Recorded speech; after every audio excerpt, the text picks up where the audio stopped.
حضرتك لو هتركب آلة الزمن تروح عصر من العصور او سنه من السنين، تروح عصر ايه او سنه ايه وليه؟ بالنسبة لقصر ايه يعني؟ مش فاهم يعني. لا عصر يا حاج مش عصر. عصر احنا ربنا بس يتولى برحمته. تروح عصر ايه؟ انا طالب بس لا مؤاخذة اللي ربنا يسترها معانا دنيا واخره. عايز تروح بقى العصر ايه يا حاج؟ عصر رب مؤاخذة يعني ربنا يكرمنا ويصلح حال أمة محمد جميعا. ربنا يكرمنا ويصلح حال البلد. انت بقى نفسك تروح عصر ايه يا حاج؟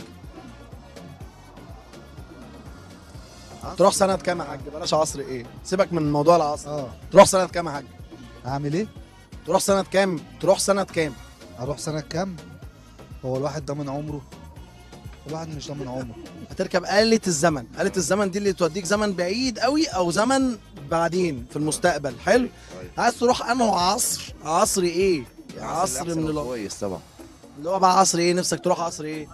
عصر الزمن اللي هو المتقدم والحديث. لا سنة كام مثلا يا حاج؟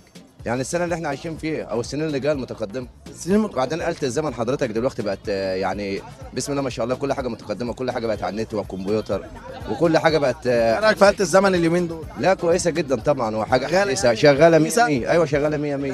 اخر آلة زمن شفتها كانت فين؟ كانت في القصر العيني حضرتك الاجهزه والحاجات. ايه اللي انت بتقوله ده؟ انا اقول لك ايه؟ مفيش حاجه اسمها آلة زمن اصلا. ها؟ لا آلة الزمن. لو هتركب آلة الزمن عارفها؟ عارفها شفتها قبل كده؟